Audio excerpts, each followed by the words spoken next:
Mano, o Corinthians ganhou do São Paulo e o pessoal tá falando tudo sobre isso. Vamos dar uma olhada. Você achou que foi esse amasso mesmo? O São Paulo não viu a bola? Não, eu acho assim que até os 12, 15 minutos do primeiro tempo o jogo tava até aberto, que a gente falava, o jogo tá legal e tal, mas o São Paulo desceu 2 vezes, desceu uma pela direita com o Arthur, que ele toma uma decisão errada, e desceu uma com o Ferreirinha, que ele tira pra direita e chapa, o Hugo Souza pega. Depois daí, só deu o Corinthians.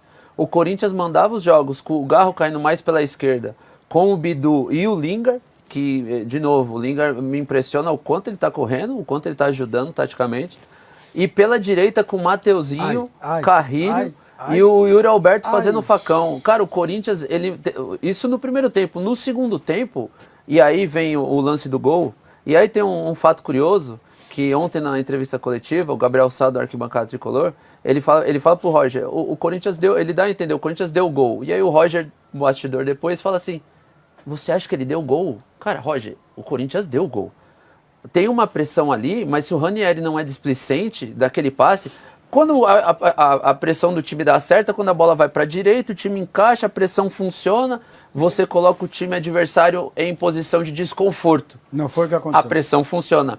É um passe simples do Hugo pro Ranieri, que o Ranieri, com alguma displicência ou cansaço, tenta um passe, ele é travado, isso não é pressão. E outra coisa, se você tem o Hugo ali, você não precisa do Ranieri ali. Exatamente. Você não precisa ter 2 jogadores no mesmo setor, porque a ideia é que tem um jogador livre. Se você tem um goleiro e mais um, você não vai ter jogador livre, né? É pro goleiro fazer aquela jogada. Então foi um erro de leitura, um erro de movimento do Corinthians e não o fato da pressão do São Paulo. Então sim, foi um gol dado pelo Corinthians, ao invés do São Paulo voltar melhor, voltar pro segundo tempo mais ligado, piorou. Nossa. O Corinthians, até o terceiro gol, ele mandava o jogo pela direita e pela esquerda. Começou o Lé. Não, Começou a torcida a gritar o Lé, isso cara. depois, mas até sair o segundo gol... Então, quando o Corinthians... tá 3-1, o Corinthians começa a dar o Lé. Depois sim, mas até o segundo gol... Cara, mas realmente, se o Corinthians não tivesse desperdiçado todas as chances que teve na partida, era 5, 6 gols ali, né? O Corinthians pressionava, não deixava o São Paulo respirar, jogar, chegava pela esquerda e pela direita, faz os 2 gols, 2 golaços. Você tem razão, foi um amasso. Foi um amasso. E assim, o segundo gol sai pela direita, mas se a gente volta 30 segundos à fita, aquela jogada tinha sido feita pela esquerda, ela não saiu, o Corinthians recomeçou, jogou pelo outro lado, acho que sai um cruzamento, alguma coisa assim. O segundo gol, que é o gol do Mateuzinho. O terceiro começa na esquerda com o Gustavo Henrique. Sim, aí é uma saída dessas tem muito do Fernando Diniz nos 2 gols, né? Você enche um lado de campo de jogadores, e eles fazem tabelas por ali, e a jogada acaba do outro lado.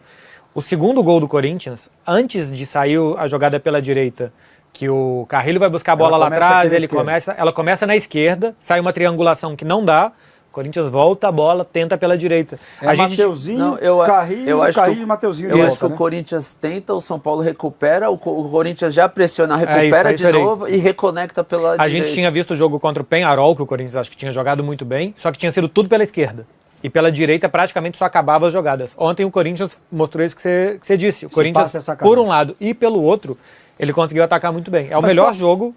Posso fazer um adendo rapidinho, Marcelo? Vai lá. Eu achei que o negócio não ia andar como está andando. Eu também achei. Está andando muito bem com o Fernando Diniz. Eu ainda acho que teve muito jogo, muito circunstancial. Eu acho que o jogo de ontem, o jogo contra o Peñarol, são 2 grandíssimos jogos. E vários jogos com o jogador a menos. Mas é isso, tem muito jogo contra Vasco, contra Palmeiras, com jogador a menos, contra a Vitória, que tá todo mundo exausto, aí tem contra o Barra, que é time reserva. Contra o Mirassol, o jogador a menos mão no também, saco. Contra o Mirassol, Então, assim, tem muito jogo, muito circunstancial no Corinthians do Diniz. São 10 jogos, o aproveitamento de pontos é excelente, de defesa também está tomando pouco gol, mas o que eu vejo de bom mesmo é o jogo de ontem e o jogo contra o Peñarol. Esses 2 jogos que foram 11 contra 11, que o Corinthians pôde jogar, esses 2 jogos o time jogou muito, muito bem. Cara, mas mesmo os jogos que o Corinthians jogou sem alguns jogadores, né, que foram expulsos, jogaram muito bem, como contra o Palmeiras, estava sem 2 jogadores ali, 2 jogadores a menos, e conseguiu não tomar gol do time do Palmeiras, né? Realmente foi uma boa partida defensivamente ali. E ainda a melhor oportunidade da partida foi com a do Yuri Alberto, né? Que ele perdeu aquele gol cara a cara com o Carlos Miguel, né? Ontem, quando acabou o jogo entre Corinthians e São Paulo, eu fiz um vídeo pra vocês, tá aqui no nosso perfil, mostrando a minha visão da atitude que o Fernando Diniz teve com os jogadores e principalmente com o Garro em direção ao setor norte. Mas agora eu vou mostrar em outro ângulo também imagens da identidade corintiana. Ele aqui interagindo com os atletas, a cara é labiada, muito boa essa interação aqui, né? Torço muito por esse marroquino, tá? Torço muito. acredito que vai ter mais oportunidades, naturalmente, torço muito. Aqui, Fernando Diniz, completamente maluco com a interação com seus jogadores. Ele vai ter uma interação bem legal com os dois laterais do Corinthians. Dá uma atenção, tá aqui com o Ranielli. Tipo assim, esse tapinha que ele deu no Ranielli foi tipo assim, entregou, né? Mas o próprio Ranielli falou que o Diniz trata isso com muita naturalidade, até porque eles treinam exatamente esse tipo de situação, obviamente não eu. Olha essa resenha dele aqui com o Mateuzinho, vai até rolar o famoso vai Corinthians dos dois ali. Mas o que eu quero chamar a atenção pra vocês é o que vai vir logo após disso. Ele vai primeiro falar com o Matheus Bidu ali, vai ter uma resenha dele com o Matheus Bidu, mas reparem na atitude dele com o Rodrigo Garro capitão, Rodrigo Garro líder.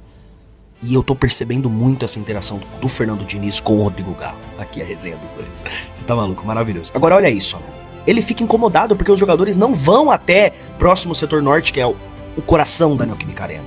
E ele cobra isso muito do Garro, que é o capitão. Foi o capitão. Olha isso, ó, essa interação. Isso pra mim é sensacional, cara. Isso pra mim diz muita coisa. Isso pra mim é como se fosse o Fernando Diniz basicamente falando assim: vocês ganharam muito por causa deles. Então eles são os verdadeiros protagonistas. Cara, isso é um gesto de um verdadeiro líder, né? Pra mim, isso faz muito sentido. Pra vocês também? O Diniz realmente pegou um dos grandes talentos do elenco e trouxe de volta à vida, cara. O Garro hoje é um jogador que você vê que, mesmo ele não tendo a explosão de 2024, ele teve questões sérias no joelho dele. Hoje ele é um jogador fundamental pro Corinthians. Toda hora tocando na bola. Toda hora participando do jogo. Então, muito bem o Garro. E aí o São Paulo consegue voltar pra partida na reta final do jogo com o gol contra do Mateuzinho. É até curioso, né? Porque o Roger, ele troca o Enzo pelo Wendel. Me parecia uma alteração. Obviamente, tinha o cartão amarelo do Enzo. Mas quando ele faz aquela alteração pura, era coisa de, cara, não estamos conseguindo jogar. O 3-1 talvez não me demita aqui. Se eu tomo 4-5 do Corinthians aqui, a casa caiu, vou ser demitido. Então acho que ele mais controlou ali, controlou danos, porque o São Paulo estava sendo totalmente superado. Aí o São Paulo faz esse gol no vacilo do Mateuzinho, aí ele coloca o André Silva, pô, agora 3-2, vou tentar um gás pra empatar, e ainda finaliza uma última bola. Mas eu achei uma belíssima atuação do Corinthians e um jogo pra mais, cara. Um jogo pra 2, 3 gols de diferença. Uma bela atuação do time do Diniz. E só pra um destaque menor, né, o Corinthians estreou o seu novo uniforme. Eu acho belíssimo o Corinthians com camisa preta listrada.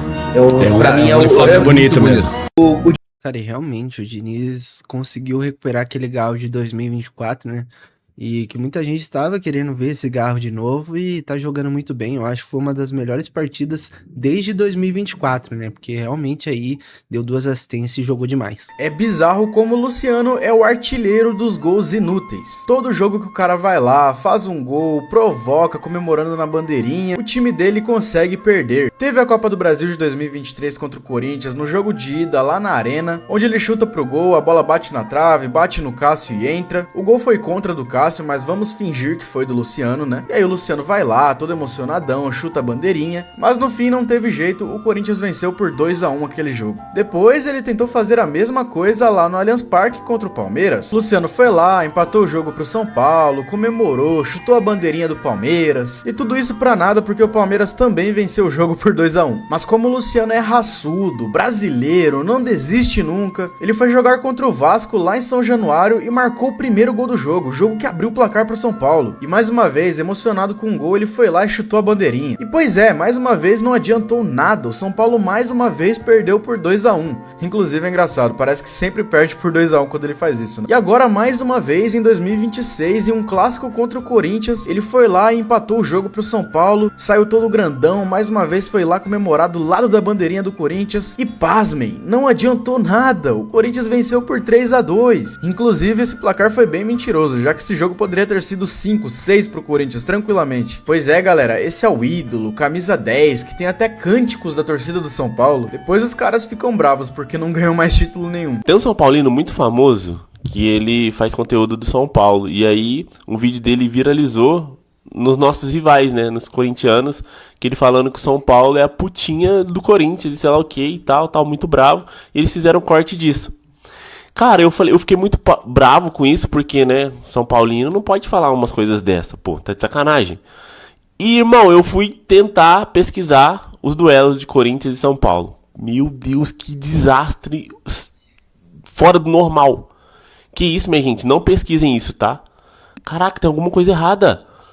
O Corinthians é melhor em São Paulo em tudo, em confronto direto, em mata-mata, tem mais vitórias em todos juntando todos os jogos. Gente, coisa absurda. Ah, isso foi lá em 19... Não, você pegar de 2001 pra cá é assustador, gente. O São Paulo não consegue ganhar do Corinthians. Que isso? Cara, realmente, essa freguesia é histórica, né? Isso. Caraca, principalmente fora de casa, é um desastre total. De 2001 pra cá. Que isso, minha gente, Senhor Jeová. O São Paulo tem que ter uma atitude muito diferente quando joga com o Corinthians. Principalmente fora de casa, tá? Fora de casa é um desastre. Dentro de casa, você sabe que o Morumbi é nosso. Mas fora de casa é um desastre contra o Corinthians. E eu ainda não entendi o porquê. Meu Deus do céu. Rapaziada, até o pessoal falando um pouco desse jogo do Corinthians. O Corinthians jogou muito bem, né? Colocou ali o São Paulo na roda, realmente ali. O time parece que tá entendendo as ideias do Fernando Diniz e tá compreendendo. E realmente, se o time conseguir pegar essas ideias do Fernando Diniz e colocar no jogo, tem tudo pra jogar muito bem, né? Como jogou contra o São Paulo, como jogou contra o Peñarol também. E parece que o time tá se adaptando bem a esse novo estilo do Diniz. Mas comente aí sua opinião e não esqueça de deixar seu like e se inscrever no canal. Valeu!